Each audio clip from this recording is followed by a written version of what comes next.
जिसकी जिह्वा में रात दिन नाम चलता है, विकारों की गुंजाइश नहीं रहती। रात दिन नाम का पहरा है, भगवत ध्यान के द्वारा वो अपने 7 दरवाजों को बंद किए हुए, किसी भी दरवाजे से किसी भी विषय का प्रवेश की गुंजाइश नहीं। पहले तो पहरेदार बहुत जोर का है, रात दिन नाम जब जान लिया कि सबसे कीमती वस्तु क्या है, राम कृष्ण हरि, राधा राधा राधा, कमाओ। एकांत गंगा किनारे बैठ करके चाहे प्रणव जपो, चाहे राम जपो, चाहे हरि जपो, चाहे राधा जपो, यमुना किनारे बैठ के या जहां अपने परम पावन स्थान में बैठकर नाम जप कर, इससे बड़ी कमाई क्या हो सकती है। अहंकार विमूढ़ात्मा करता हमिति मन्यते, मैं करूंगा, मैंने ये किया, मैं ऐसा कर सकता हूं। इस अहंकार को छोड़ो, वचन कर लेना भैया सरल है। पढ़ लिया, पढ़ के सुना दिया, वाह वाह तालियां मची। अंदर जो लालसा है वो भजन से जाएगी, भजन से, वो प्रवचन से नहीं जाएगी, वो किसी पद प्रतिष्ठा से नहीं जाएगी। माया पद से नहीं परास्त होती, माया भजन से परास्त होती, भजन से। आद्य गुरु भगवान शंकराचार्य जी स्वयं कह रहे हैं, हे हरि, यद्यपि हम में आप में भेद नहीं, परम सत्य है, पर ऐसे अभेद है जैसे समुद्र और तरंग।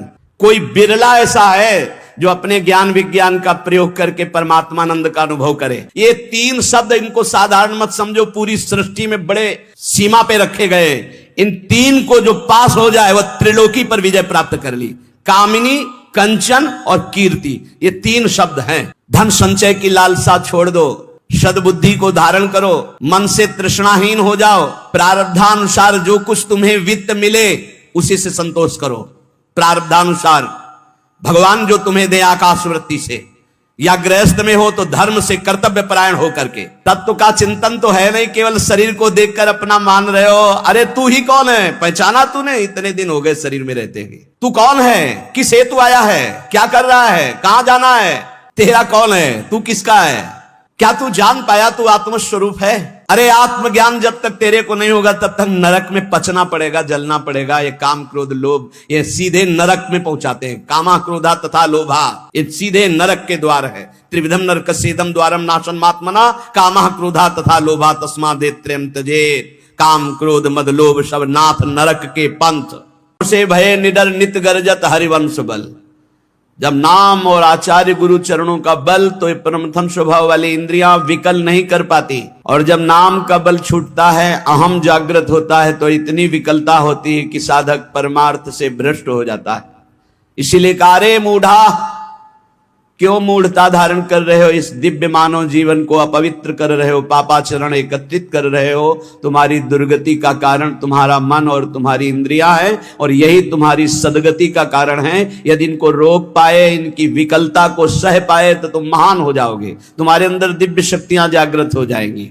लोग बाहरी शक्तियों का परीक्षण करने की बात संतों से कहते हैं। आप ऐसा करके दिखाओ भला। संतों की साधना आंतरिक वृत्तियों का मर्दन करने के लिए होती है, बाहरी जादूगरी दिखाने के लिए नहीं होती। वो शांत, गंभीर, उदासीन, इन शब्दों का परिचय ही नहीं हो तो कैसे जानोगे? शांत हर द्वंद्वों से, गंभीर इतने गुण के कि जैसे समुद्र में तुम था नहीं ले सकते, ऐसे संत की तुम था नहीं पा सकते, भगवत मार्ग पथिक की।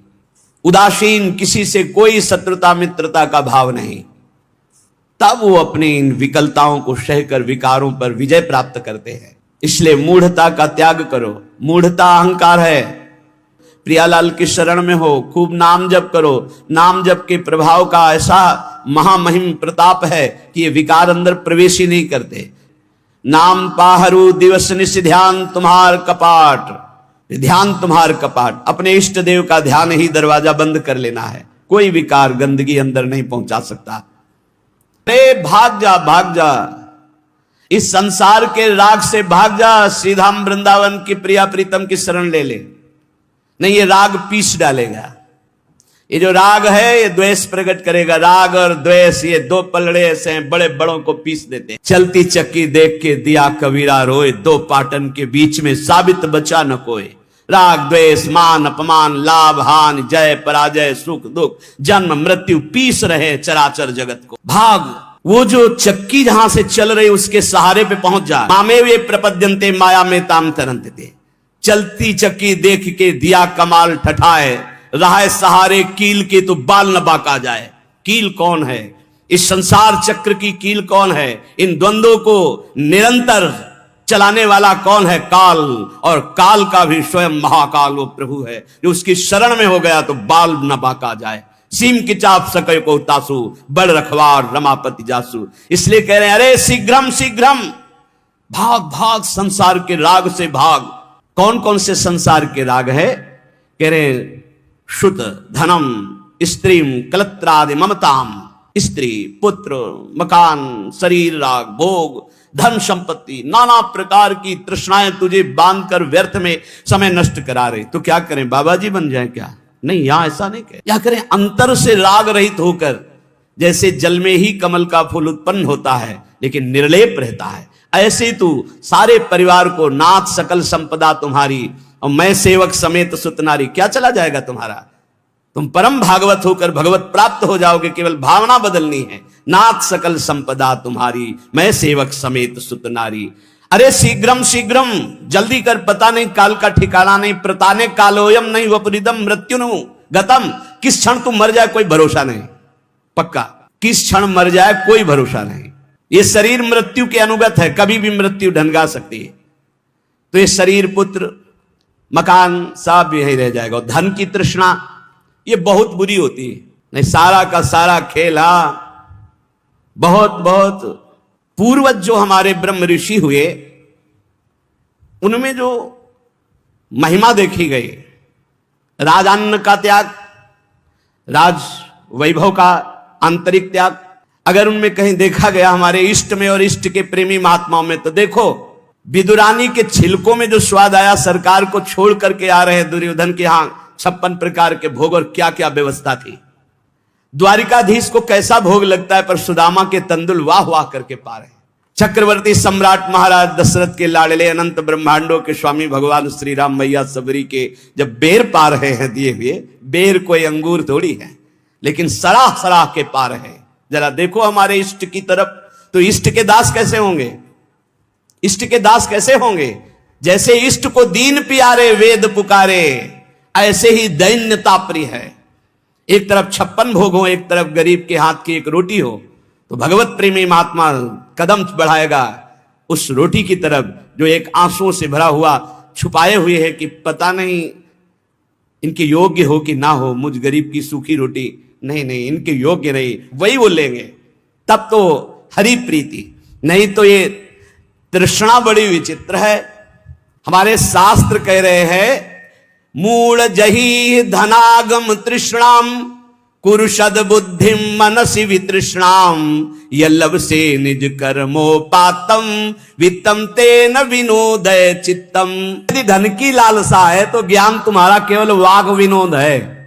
वाग विनोद बातें, हंसी मजाक जिससे की जाती ना, ऐसे केवल बातचीत है। कोई बातों से काल पर विजय नहीं प्राप्त की जाती। पर्यो प्रवाह काल के कदापि छूटी है नहीं, व्यासनंद नाम जो प्रतीति सो न रट रहे। मूड जही धनागम तृष्णाम कुरुषद बुद्धि मनस वितृष्णाम। अरे मूड, इस धन की लालसा को छोड़ दे भैया। बहुत विचित्र, पुत्रैषणा वित्तैषणा लोकैषणा बड़ी भारी खाई हैं। आए थे हरि भजनन को, बीचे लिखने मार एक कंचन एक कामिनी, ये लांबी तलवार, लांबी तलवार बीचे में काट के फेंक दिया। बड़ा ऐ मूड, धन संचय की लालसा को छोड़ दे भैया। जहां भगवान के नाम की मिठास है, जहां भगवान का महत्व है, जहां भगवान का प्रेम है, वहां ये सब भगवती माया का प्रभाव वमन की भांति दिखाई देता है। गोस्वामी तुलसीदास जी, रमा विलास राम अनुरागी तजत बमन, ये उपदेश देना सहज है महाराज। भगवान की महिमा यदि जानी होती तो ब्रह्मादिक के भोग 26 लागत ताई, ब्रह्मादिक के भोग। मूल जही धनागम तृष्णाम कुरुषद बुद्धि मनसि वितृष्णाम। मन से तृष्णाहीन होना बहुत मुश्किल है।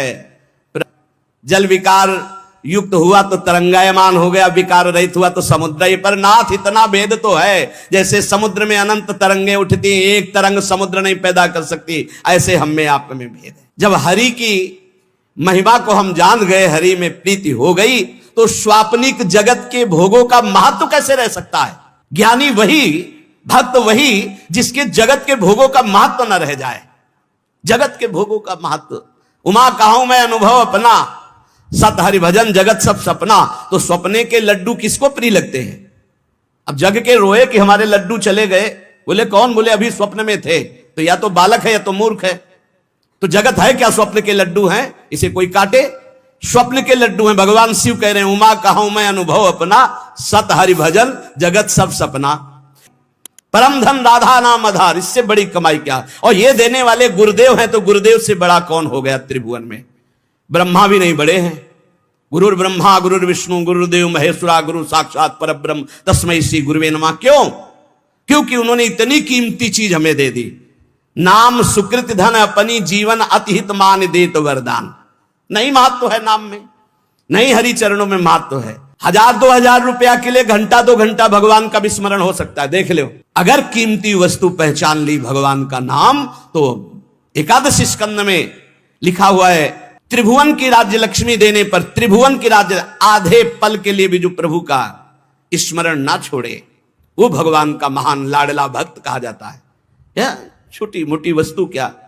अरे आप सोचो, माया के एक इशारे से अनंत ब्रह्मांड रच गए। लोक के लोक रत्नों के महलों से बने हुए हैं, रत्नों के महलों से। आप क्या समझते हो? ऊपर जो लोक है दिव्यताओं की भरमार है, एक से एक दिव्यता।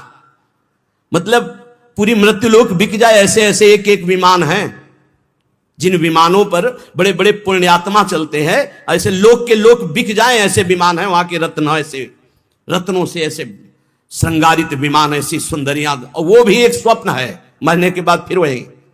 और सबसे महान हरि के धाम जाना है, हरि के भक्त। इससे बढ़कर जिसको हरि की पहचान हो जाती है, जिसको हरि का महत्व हो जाता है, तो सुरपति नरपति लोकपति जिनके भाव है घास, घास तिनका।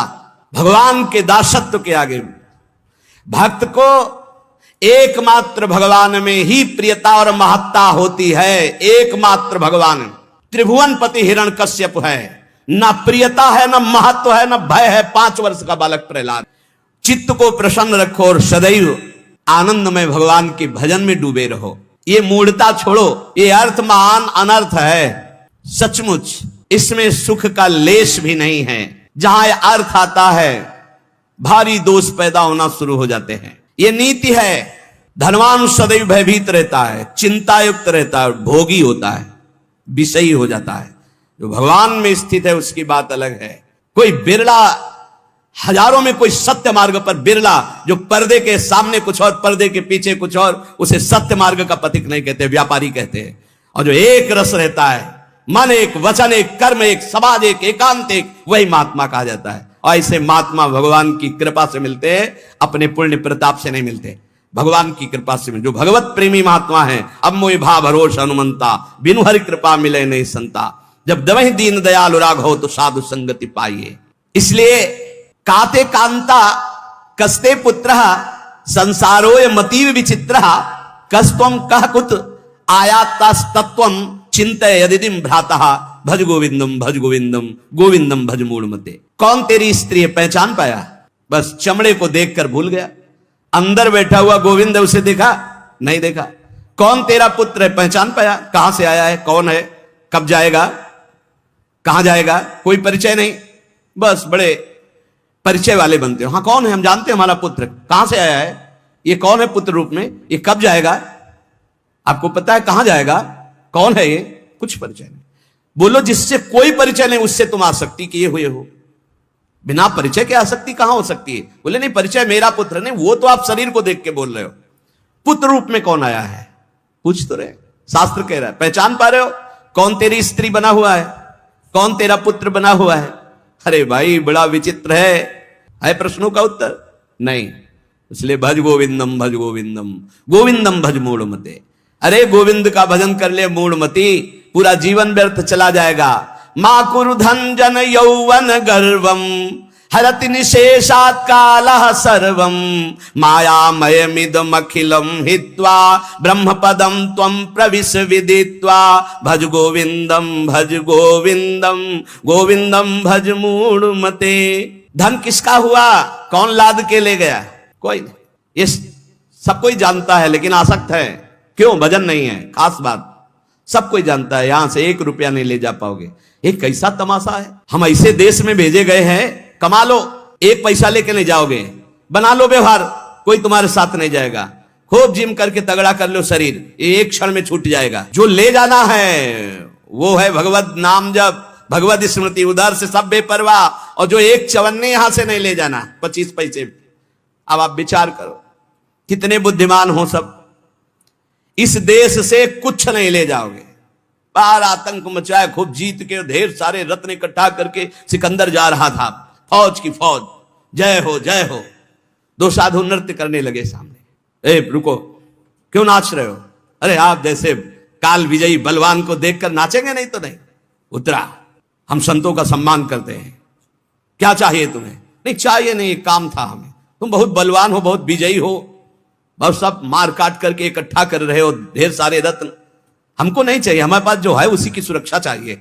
बोलो क्या सुरक्षा चाहिए? एक सुई है, मेरे कपड़े बार बार फट जाते हैं, तो जब मैं परलोक में जाऊंगा ना, तो तुम वीर हो, बहादुर हो, ये सब समेट रहे हो, सब ले जाओगे ना तुम, हमारी सुई भी पहुंचा देना, वहां हमारे कपड़े सिलने काम में आएगी। बोले पागल हो, वहां एक सुई भी नहीं जा सकती। अच्छा तुम्हें ज्ञान है? एक सुई भी नहीं जा सकती। लाखों को मार रहे हो, काट रहे हो, ये रत्न एकत्रित कर किस काम आएगा? सिकंदर जब तू मरेगा तो तेरे साथ शरीर भी तेरा नहीं जाएगा, तू खुद जानता है कि एक सुई नहीं जाएगी। उसी दिन शांत हो। और कहा जब सिकंदर मरे तो विमान से दोनों हाथ ऐसे कर देना जिससे पता चले कि सिकंदर जैसा बादशाह एक सुई भी लेकर नहीं गया। ये धन संचय कर लो, किस काम में आएगा? ए मान जाओ, राधा राधा राधा राधा, कृष्ण कृष्ण हरि हरि राम, जो प्रिय लगे नाम जप करो। ये तुम्हारी जवानी कितने दिन की? देखो लोग गर्व करते हैं, यौवन का गर्व करते हैं। कितने दिन जवानी? अब तो कैंसर ऐसे हो रहे हैं जैसे जुकाम बुखार हो रहा हो। कैसा समय आया कलयुग का, कहीं सुनने को कभी ऐसे। अब तो जिसको देखो वही 100 200 500 में एक निकल जाता है कि कैंसर हो गया। ऐसे बार बार सुनने को मिल रहा। यौवन का गर्व मत करो, एक झटके में नष्ट हो जाओ। कैसी जवानी आज की, कैसी जवानी है आज की। ये यौवन का अभिमान, यौवन के मद में आकर के पापाचरण, ये तुम्हारी कहां दुर्गति कर देंगे। पलक झपकते काल तुम्हारा नाश कर देगा। पलक झपकते, बढ़िया गाना बजते हुए गाड़ी एसी बढ़िया चले जा रहे हैं, मिट गए, खत्म खेल। राधा राधा राधा राधा। अरे मूल कामम क्रोधम लोभम मोहम त्यक्त्वात्मानं भावय कोहम आत्मज्ञान विहीना मूढ़ास ते पच्यन्ते नरक निगूढ़ा। इसलिए भज गोविंदम भज गोविंदम गोविंदम भज मूढ़ मते। ये काम क्रोध लोभ मोह ये तुम्हारे नाश करने वाले, तुम्हें सुख देने वाले नहीं है। विचार कर तू कौन है, किसमें आसक्त हो गया? शरीर में, शरीर में आसक्त। बहुत दुर्गति ये शरीर आसक्ति है, बस इसी से हटना है, इसी से हटना है। शरीर आसक्ति सबसे बड़ी दुर्गति है। सुर मंदिर तरुमूल निवासा सैया भूतल मजिनम वासा सर्व परिग्रह भोग त्यागा कस्य सुखम न करोति विरागा। भज गोविंदम भज गोविंदम गोविंदम भज मूढ़ मते। देव मंदिर, वृक्ष तल का आश्रय, पृथ्वी में शयन, मृगचर्म आदि धारण करना, समस्त भोगों का त्याग करना, पर अंदर से वैराग्य। इसीलिए सब बाहरी, फिर वो ढोंग हो गया। अगर अंदर से वैराग्य नहीं तो ये सब ढोंग हो गया, ये सब पाखंड हो गया। बड़ा विचित्र खेल है, बहुत विचित्र कलयुग का तांडव चल रहा है, बहुत विचित्र। ऐसा तो कभी नहीं सुना कि भगवत मार्ग के वेश में भी लोग ऐसे गंदे गंदे व्यसनों का आश्रय ले लेते हैं। कदापि नहीं, ये तो परम पवित्र मार्ग है, भगवान का मार्ग है। भगवत वेश धारण करके व्यसन नहीं, नहीं भाई। यहां तो हरि नाम का आशा बसन व्यसन याति नहीं, रघुपति चरित होए ता सुनई, भगवान नाम जप हरि शरणम भगवत लीला गुण। ये तो भागवतिक महापुरुषों का यही व्यसन है। भक्तों का मनोरंजन भगवान से होता है, भक्तों का व्यसन भगवान नाम जप, भगवत लीला गुण गायन, भगवत चिंतन, यही नशा होता है। अगर ये सब है और अंदर से वैराग्य नहीं है तो फिर ये सब पाखंड हो जाता है, ये सब नाटक हो जाता है। इसलिए वैराग्यवान को सुख है, वैराग्य धारण करो, वैराग्य में परमानंद है। शत्रौ मित्रे पुत्रे बंधौ मां कुर्यत्नम विग्रह संधौ भव संचित्ता सर्वत्रत्वम वांछस्य चिराद्यादि विष्णुत्वम। भज गोविंदम भज गोविंदम गोविंदम भज मूढ़ मते। यदि तू भगवत स्वरूप की प्राप्ति करना चाहता है तो शत्रु मित्र पुत्र तीनों को समान समझो, क्योंकि तीनों में भगवान विराजमान है। बाहरी करण अलग अलग हो सकते हैं लेकिन कारण एक ही होगा। बाहरी करण अलग अलग हो सकते हैं, जैसे बिजली के यंत्र अलग अलग हैं, गर्मी सर्दी फेंकते हैं, प्रकाश फेंकते हैं, बिजली के कई कार्य, लेकिन बिजली एक ही है। ऐसे सब जगह परमात्मा एक, जो देखता है वही भगवत स्वरूप की प्राप्ति कर पाता है। जो शत्रु में भगवान को, मित्र में भगवान को, पुत्र में भगवान को। ज्यादा मोह मत करो परिवार से, इसी में जीवन व्यतीत हो जाएगा।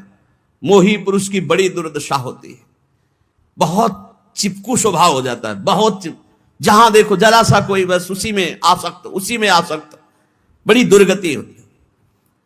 बड़े बड़े महापुरुषों से भी चूक हो जाती है, बड़े बड़े महापुरुषों से। अंतिम समय तक अपने मन को किसी आसक्ति में ना फंसने देना और बचा के निकल जाना है। किसी भगवत कृपा पात्र, गुरु कृपा पात्र की होती है, गुरु के लाड़िले की होती है, नहीं तो बहुत बड़ी जीवन यात्रा होती है, बहुत बड़ी जीवन यात्रा। देखा है, ये बात देखी है, कहीं ना कहीं बिंदु में मन आश्रय ले लेता जागतिक। अगर जागतिक आश्रय ले लिया तो पूरे जीवन का किया करा सब मिट्टी हो जाता है।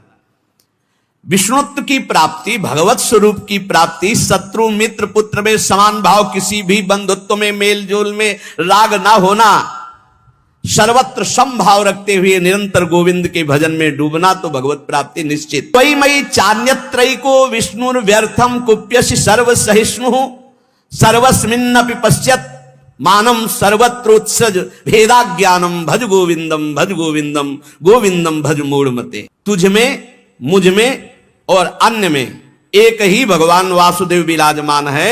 जब ये अनुभव हो जाएगा तब तुम काम क्रोध लोभ से ऊपर उठ जाओगे। किस पर काम दृष्टि रखोगे? अपने भगवान पर। किस पर गुस्सा करोगे? अपने भगवान पर। उमा जे राम चरण रत विगत काम मद को निज प्रभु में देखें जगत के सन करहीं विरोध। सब में अपना प्रभु, तो किससे विरोध करेगा? किससे काम भाव करेगा? इसलिए यदि भगवत प्राप्ति करना है तो क्रोध करना बंद कर दो। सहन करने वाला ही आत्मदर्शी होता है। भेद रूप देखने वाला अज्ञानी ही कामी और क्रोधी होता है। अभेद तत्व सब में वासुदेव देखने वाला ही शांत पुरुष होता है। इसलिए पूज्य संत महापुरुषों के वचनों से ही हम ये जान पाते कि हमारे जीवन का परम कर्तव्य क्या है। जो उपासक या भक्त भगवान की प्राप्ति के मार्ग में चला है, उसमें ये 5 बातें जब तक ना आवे तब तक कभी किसी को उपदेश ना दे और शिष्य ना बनावे। ये बहुत बड़े सिद्ध महापुरुष हैं, वो बोल रहे हैं।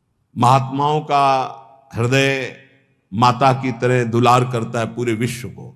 श्री सीताराम ओमकारनाथ जी महाराज जी ने कहा कि उपदेश देने जैसा खतरनाक खेल और कोई नहीं परमार्थ से भ्रष्ट होने के लिए। परमार्थ से भ्रष्ट होने के लिए उपदेश देने जैसा कोई खतरनाक खेल नहीं। बहुत बड़े महापुरुष हैं, क्योंकि उसमें देहाभिमान पुनः जागृत हो जाता है और काम आदि दोषों की बाहुल्यता, भोगों की बाहुल्यता, सम्मान प्रतिष्ठा की बाहुल्यता, और वो नष्ट होने में देर नहीं लगती। ये 5 बातें जब तक हृदय में ना जाए तब तक किसी को शिष्य न बनाए और उपदेश न दे, नहीं तो भ्रष्ट हो जाएगा पक्का। पहला, जब तक अंतःकरण पूर्ण रूप से शुद्ध ना हो जाए। अंतःकरण कहते हैं बुद्धि, मन, चित्त, अहंकार, 4 करणों को अंतःकरण कहते हैं।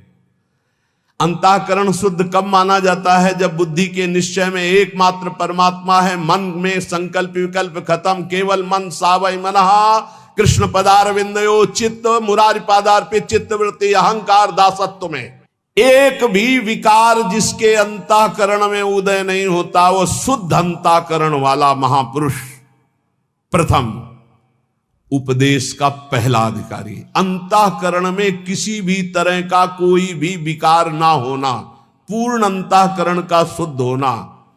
दूसरा, जो व्यक्ति, ये हम नहीं कह रहे, बड़े महापुरुष कह रहे हैं, सामने शास्त्र इसीलिए रख के बोलते हैं कि आप ये ना सोचे कि हम कोई मनमानी बोल रहे हैं। कुछ भी होगा तो हृदय, शास्त्र, संत, तीनों से मिली हुई बात होगी, स्वतंत्र नहीं होगी। कोई भी ऐसी बात यहां से अनुभव युक्त भी निकलेगी तो आप पढ़ लेना, कहीं ना कहीं लिखा होगा। ऐसा नहीं हो सकता कि वो हमारे मनमानी बात हो, क्योंकि हमारा मन बचपन से लेके अभी तक जिसका स्वाध्याय करता रहा, जिनकी जूठन खाता रहा, जिनके चरणों के आश्रित रहा, वही मन में बैठ के बोलते हैं और कोई नहीं।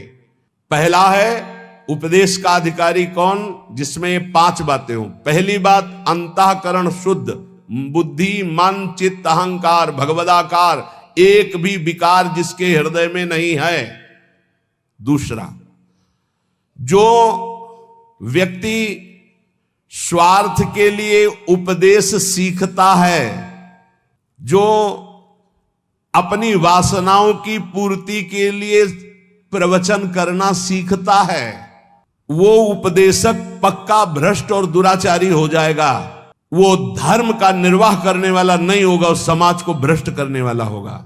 ये सिद्ध महापुरुष लिख रहे हैं, इसमें किसी की टीका टिप्पणी करने की बात नहीं। जिसको बुरा लगे तो भगवान को साक्षी करके हृदय में हाथ रख करके देख लेना। महापुरुषों के वचन डंके की चोट से होते हैं। जिसको बुरा लगे वो छाती में हाथ रख के बिहारी जी को साक्षी करके देख लेना कि ये वचन जो निकले हैं ये है हमारे में कि नहीं है, देख लेना। यहां केवल जबान की बात नहीं होती, छाती की बात होती है। जो व्यक्ति स्वार्थ पूर्ति के लिए, अर्थ प्राप्ति के लिए, वासनाओं की पूर्ति के लिए प्रवचन सीखता है, उपदेश सीखता है, दूसरे को उपदेश करता है, वो उपदेशक दुराचारी हो जाएगा, भ्रष्ट हो जाएगा, धर्म को नष्ट करने वाला बनेगा।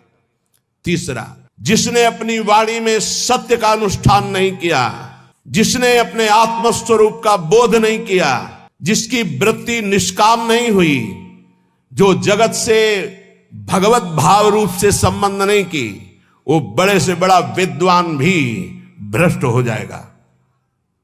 वो बड़े से बड़ा विद्वान भी भ्रष्ट हो जाएगा। ये देख लो, जिसके वाणी में सत्य नहीं, जो आत्मस्वरूप का बोध प्राप्त नहीं किए, जिसकी बुद्धि में निष्कामता नहीं, जो चराचर जगत में भगवत स्वरूप का भाव नहीं किए, वो बड़े से बड़ा विद्वान भी पतित हो जाएगा। चौथा, उपदेशक ब्रह्म विद्या और निदिध्यासन दोनों साथ में, अर्थात शब्द ब्रह्म का ज्ञान और परब्रह्म की अनुभूति दोनों। जो शब्द ब्रह्म का ज्ञान और परब्रह्म की अनुभूति से युक्त होगा, उसमें अमानिना मान देना, निर्माणता सबसे बड़ा सद्गुण होगा, निष्कामता उसके स्वभाव में होगी। ऐसा उपदेशक संसार के धर्म की प्रतिष्ठा करके सबको सुख प्रदान करता है। पांचवा, जो स्वयं अपने मन को कृष्णाकार कर चुका है, जो इष्ट के प्रेम में डूबा हुआ है, जिसका केवल इष्ट से दृढ़ विश्वास और संबंध है, जो इष्ट के स्मरण में डूबा हुआ उपदेश करता है, जो दुनिया में एकमात्र परम स्वतंत्र सत्ता श्री भगवान की देखता है, जो सबका परम मंगल करने का उद्देश्य रखकर, केवल उद्देश्य रखकर भगवत चर्चा करता है, उसका उपदेश देना यथार्थ धर्म का प्रकाश करने वाला होगा। ब्रह्मबोध होना शास्त्रों के स्वाध्याय का फल है। भगवत प्रेम होना इस समस्त साधन और भक्ति का यथार्थ फल है। नहीं सो सब धर्म कर्म जर जाऊ, जहां न राम पद पंकज भाऊ। जब तक प्रभु के चरणों में प्रेम ना हो जाए या तत्वबोध ना हो जाए, तब तक उपदेश नहीं करना चाहिए। ऐसा महापुरुषों का नहीं तो लिखा हुआ है। जो व्यक्ति स्वार्थ के लिए, जो धन के लिए, वासना के लिए, सम्मान के लिए, सुख सुविधा के लिए सीखता है और उसका उपदेश करता है, उसका चरित्र भ्रष्ट हो जाता है। महापुरुषों ने जो कहा है वो अपने अनुभव से कहा है। पहले अपने आप की जो माया जनित वृत्ति है उसको हटाओ और मुक्त हो जाओ, तब दूसरों को मुक्त करने की बात सोचिए। पहले अपना कल्याण करो, जग का कल्याण स्वयं होगा। यह शास्त्रीय सिद्धांत है। पहले खुद की वृत्तियों को ठीक करो, पहले खुद काम क्रोध विजयी बनो, पहले खुद निरंतर नाम जप का रसास्वादन करो, फिर बोलोगे तो निहाल कर दोगे। पूज्य श्री रामचंद्र डोंगरे जी महाराज, सुना है प्रगट में, आंखों से अश्रु बह रहे हैं, ग्रीवा झुकी हुई है, सामने ठाकुर जी हैं, और ऐसी कथा पूज्य श्री मथुरादास जी, सुना है, बड़े बड़े महापुरुष, और कथा की और उठे और चल दिए। जो जहां जैसा वो सब वहीं छोड़ दिया, वो अपना देखो लगाओ, गौ सेवा में लगाओ, विद्यालय में लगाओ, जहां परमहंस पूज्य श्री रामचंद्र डोंगरे जी महाराज, बड़े बड़े महापुरुषों को देखा। ये जो भगवत चर्चा है, ये जो उपदेश है, जो सत्संग है, ये आत्म सुख के लिए है। जीवन निर्वाह तो प्रभु स्वयं अपने दासों का करते हैं, उसके लिए ये थोड़ी है। ये भगवत मार्ग बेचने वाला थोड़ी है कि हमारे जीवन का निर्वाह, हमारे जीवन का निर्वाह तो योगक्षेमम वाहम्यम श्री हरि करेंगे। ये चर्चा किस लिए हो रही है? सबका परम मंगल करने के लिए हो रही। स्वांता सुखाय तुलसी रघुनाथ गाथा। जो अपनी इंद्रियों पर नियंत्रण करता है वही दूसरे की इंद्रियों को विषयों से निकाल सकता है, अन्यथा नहीं। जो खुद इंद्रियों का गुलाम है वो दूसरे को इंद्रिय विजेता कैसे बना सकता है? एक बार किसी महात्मा के पास कोई माई गई अपने लाला को लेके, कहा लाला हमारा गुड़ खाता है, हमारी बात तो नहीं मानेगा, आप पर श्रद्धा रखता है, आप मना कर दो। तो कहा 1 हफ्ते बाद आना। वो 1 हफ्ते बाद आया, बच्चा गुड़ खाने से दांत में कीड़ा पड़ जाएंगे, पेट में कीड़ा पड़ जाएंगे, ठीक नहीं है, नहीं खाना चाहिए। माँ ने कहा तुम उसी दिन क्यों नहीं बता दिया? महाराज 1 हफ्ते बाद क्यों बुलाया? बोले मैं भी गुड़ खाता था, इसलिए पहले 1 हफ्ते छोड़ा तब उपदेश किया। जो अपनी इंद्रियों पर विजय प्राप्त नहीं किए हुए है वो दूसरों की इंद्रियों को विषयों से कैसे हटा सकता है? धर्म का मार्ग बड़ा सूक्ष्म है, ये अनुभव के द्वारा ही समझ में आता है, शब्द पढ़ने से नहीं आता है। जो धर्म की सूक्ष्मता को जानता है वही धर्म का उपदेश करके सबके हृदय में धर्म को जागृत करता है। सबके हृदय में धर्म है, उसको जागृत करना है। जिसने एक श्री भगवान के स्मरण को मजबूती से पकड़ लिया है उसको किसी की खुशामद करने की जरूरत नहीं अपने भरण पोषण के लिए। श्री भगवान को जिसने पकड़ लिया उसको किसी की खुशामद करने की जरूरत नहीं अपने भरण पोषण के लिए। दुर्जनों के लिए ये सज्जन पुरुष ही हैं जो उनकी कटुता, उनकी गाली, उनके अपमान को सहकर उनका कल्याण करते हैं। केवल प्रवचन से कल्याण नहीं हो जाएगा जब तक सज्जनता, साधुता नहीं आएगी। साधुता बहुत बड़ी बात है, प्रवचन कर लेना बहुत सरल बात है, साधुता बड़ी बात है। कबहू कहो या रहानी रहोंगो, श्री रघुनाथ कृपालु कृपाते साधु स्वभाव गहोंगो। परहित निरत निरंतर मन क्रम वचन नेम निभाओंगो।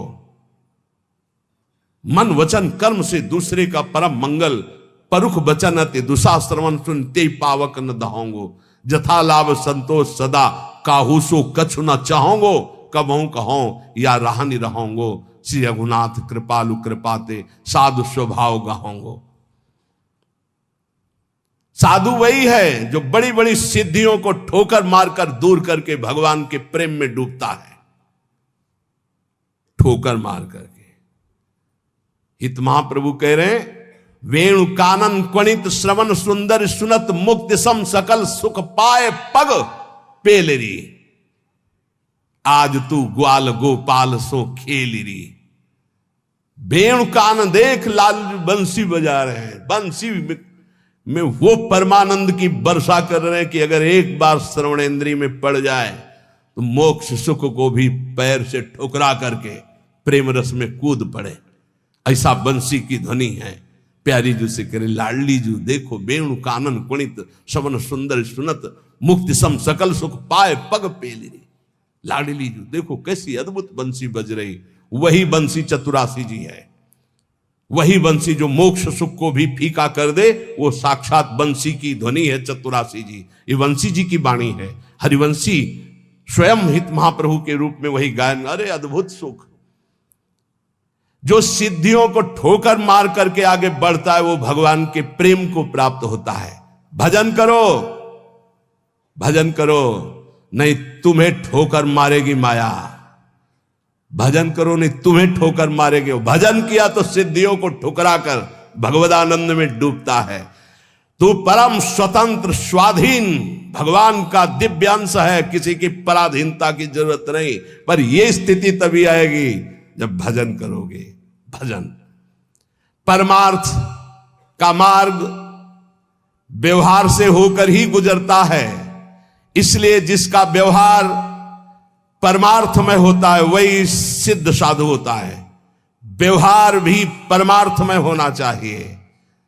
व्यवहार अमर्यादित हुआ, धर्म विरुद्ध हुआ तो पाखंड है, साधुता नहीं। व्यवहार बिल्कुल शुद्ध, तस्मात् शास्त्रम प्रमाणन्ते कार्या कार्यो व्यवस्थितो, शास्त्र के अनुसार होना चाहिए। भगवान व्यापक है, सबके हृदय में है, तुम्हारे हृदय में भी है, पास में भी है, बहुत दूर भी है, अंदर भी है, बाहर भी है। तो पाखंड किससे करोगे, छुपाव किससे करोगे, दुर्व्यवहार किससे करोगे? जो ये जानता है वही साधु है। जो स्वयं नहीं कर सका उसको कभी उपदेश देने का अधिकार नहीं है। अपनी दिनचर्या ऐसी बनाओ जो गुरु प्रदत्त अनंत शक्ति प्रदान करने वाली अखंडानंद में स्थित करती है दिनचर्या।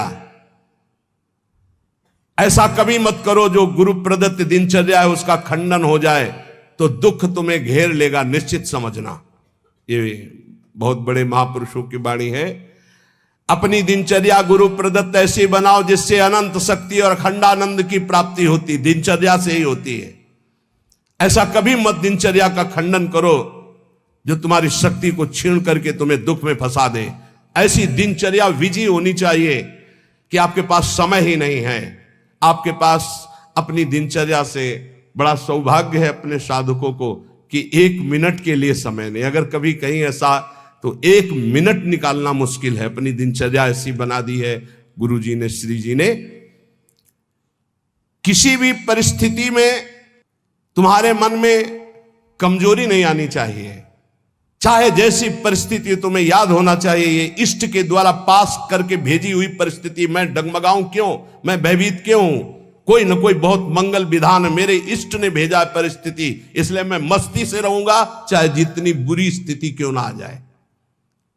हृदय में या बाहर परिस्थिति, स्थिति या परिस्थिति, संतुष्टा येन केनवा, ये बहुत बड़ी बात है।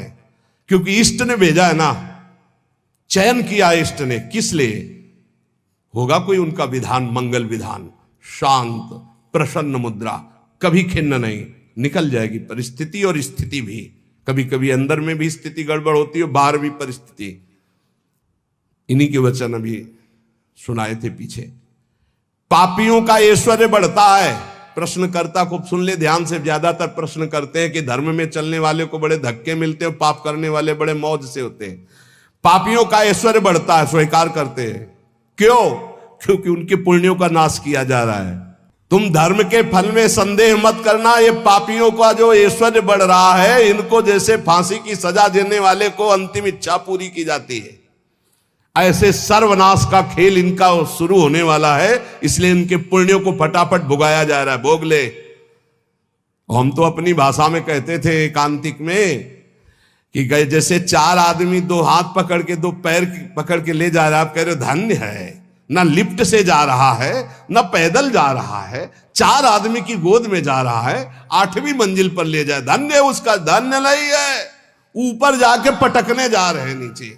अब बताओ, ले जाते समय तो तुम देख रहे हो कि ना लिफ्ट में है ना पैर से चल रहा है, कितना सौभाग्य है। लेकिन परिणाम पता है आपको? ये 4 लोग उसको ऊपर 8वीं मंजिल में ले जाकर पटकने जा रहे हैं। अब क्या लगेगा? धन्य नहीं लगेगा, बड़ेगा दुर्भाग्य है, मरेगा जाके। ऐसे ही पापी आदमी जब चारों खाने में हरा भरा नजर आवे ना बढ़ता नजर आवे तो आप हाथ जोड़ के शोक मगन होना, अब मरेगा ये जाके। ये 4 जो ले जा रहे ना, ये ऊपर से पटकेंगे जाके। चारों तरफ हरा भरा, जिधर देखो उधर माला माल, जय जय जय जय। दिया सलाई लग रही सुकृत में, पुण्य में, क्योंकि पाप कर रहा है, अब भस्म होगा। कभी कभी गुरुजन जब समझाते हैं और जब देख लेते हैं ना कि बहुत पैंग लंबी बढ़ गई तो मौन हो जाते हैं, नहीं समझता जीव। इसीलिए भगवान भी चुप हो जाते कि पहले जल ले। अच्छा, भगवान जानते कि तू मेरा अंश जलेगा, है नहीं, तेरी कपड़ा जलेगा ये। नयनम छिंदन्ति शस्त्राणि नयनम दहति पावकहा न चैनम क्लेदयन्त्यापो न शोषयति मारुता। भगवान का बच्चा आग नहीं जला सकती, शस्त्र नहीं छेद सकता, जल नहीं डुबो सकता, वायु नहीं सुखा सकती। तो अगर डूब रहा है, मर रहा है तो मर, क्योंकि आत्मा को कुछ होना नहीं है और तेरे पाप किया है तो भोग। भगवान ऐसे देख रहे हैं। तुम कहोगे बड़े दयालु है, नहीं, इस समय दयालु नहीं। दयालु जान रहे कि मेरे अंश को कोई फर्क नहीं पड़ना, शरीराभिमानी पाप किया है, भोग ले। इसलिए वो अग्नि रूप भी हैं, वो जल रूप भी हैं, वो अपने में ही डुबो रहे हैं। किसको? अपने आप को। तुम्हें क्या फर्क पड़ रहा है? कुछ नहीं। हमारी भाषा समझ लो। कहें भगवान अब कहां गया, क्यों नहीं बचाया इनको, क्यों बचाए? उस समय जब उपदेश कर रहे थे कि ऐसा नहीं करना, तब तूने माना, नहीं माना तो भोग। तो बोले दया क्यों नहीं है? दया इसलिए नहीं कि असली वाले को जलन नहीं होगी और नकली वाला बचेगा नहीं। क्या ये नकली है, यही जलेगा। असली जो भगवान का अंश है उसमें कोई ताप नहीं लगता। तो इसलिए भगवान शरीर, जैसे ये कपड़ा जल जाए तो अपने को क्या फर्क पड़ेगा, हम तो बच गए। बोले बड़ी कृपा, हम बच गए, कपड़ा जल गया। ऐसे ही कपड़ा जलता है, हम बिल्कुल नहीं जनते, हमें न कोई शस्त्र छेद सकता है, ना अग्नि। तो ये जब भगवान का अंश जीव है, भगवान ये जानते, इसलिए दया नहीं करते। अब कोई सही ढंग से चले और फिर उसके कपड़े में भी खरोच आने की बात होगी तो भगवान नहीं आने देंगे। और तुम दूसरों के शरीरों को भून भून के चटनी के साथ खाओ तो बिना चटनी के आग तुम्हें भून देगी। हमारी बातें बुरी लगेगी, लेकिन लिख लो, बिल्कुल फायर विकेट तब आएगी जब भून के तैयार हो जाओगे। पहले बूंद नहीं पानी मिलेगा, क्योंकि तुमने चटनी लगा के खाया है। और अग्निदेव बिना चटनी के तुम्हें खा जाएंगे, क्योंकि वही अग्नि भगवान का स्वरूप है। इसीलिए कहते हैं कि होश में ये मांस खाना, मदिरा पीना, व्यभिचार करना, पापाचरण करना बंद कर दो। प्रभु अभी तक जो हुआ अब लो नसानी, अब ना नसई हो, नहीं खतरे में हो तुम पक्का। तुम्हें नहीं दिखाई दे रहा है, कोई अविनाशी शरीर नहीं तुम्हारा। इस शरीर के लिए पापाचरण करके कभी सुखी नहीं हो सकते। तो पापियों के ऐश्वर्य को देखकर, अधर्म को धारण करने वाले कभी संदेह मत करना। इनको ऐसे सुख दिया जा रहा है जैसे फांसी की सजा देने वाले को अंतिम इच्छा पूर्ति की जा रही है। बुद्धि बदल जाती है, बुरी दशा आने के पहले बुद्धि बदली जाती है। आप ना आवे ताई तहां ले जाए, वहीं ले जाएगी जहां उसका नाश होना है। बहुत सावधानी से, कोई गलती हो जाए, कोई पाप हो जाए तो तत्काल महापुरुषों से मिलो, संतों से, कि हमने ये अपराध कर दिया, उसका प्रायश्चित बता दो या हमें दंड दे दो और आगे से कभी नहीं करूंगा, अब मुझे उपाय बता। वो जो बोले, वृंदावन की परिक्रमा लगा लो, उपवास कर लो, ऐसा कर लो, बस बिना विचारे कर दो। उनके वचन से पाप नष्ट हो जाएंगे। क्रिया मात्र तो केवल एक निमित्त है, उनके वचन के तुम ये कर लो, ये ठीक हो जाएगा। तुम्हारा जीवन नष्ट नहीं हो पाएगा। यदि कोई गलती हो जाए तो उसका प्रायश्चित कर लो। देखो, जो भगवान का भजन करते हैं, कभी भगवान से कुछ मांगते नहीं, उनकी पूरी जिम्मेवारी भगवान स्वयं ले लेते हैं। अगर तुम मांगना ही है तो भगवान से भजन मांगो, भजन कि मेरा निरंतर भजन बनता रहे। तुम अल्पज्ञ हो, भजन के सिवा और जो भी मांगोगे वो धोखा हो जाएगा, कोई लाभ नहीं है। ध्रुव जी को भी बड़ी अशांति हुई थी परम पद मिलने, अटल पद भी मिलने के बाद। यदि तुम भजन करने वाले हो तो तुम्हारी निंदा होगी पक्का। भीतर ही भीतर जब निंदा हो तो प्रसन्न होना, उससे कभी शत्रुता मत करना, क्योंकि वो निंदा करने वाला कृपा करके भगवत प्राप्ति में जो बाधक पाप है उसको वो ले रहा है। बड़ी कृपा है। निंदा करना दूसरों के पापों को लेना है, अपने को तो करना नहीं है। दूसरा कोई अपनी निंदा करे तो बहुत प्रसन्न होना है कि वो कितना महान है कि जो हमें भगवत प्राप्ति में बाधक भाव थे उनका वो अपहरण कर रहा है। बिना प्रयास के, बिना प्रयत्न के, बिना भोगे तुम्हारे प्रारब्ध का नाश करने की सामर्थ्य निंदा में है, जो तुम्हारी दूसरे निंदा करते हैं। बड़े कृपालु हैं। इसलिए निंदक को परम सहायक मित्र मानना चाहिए।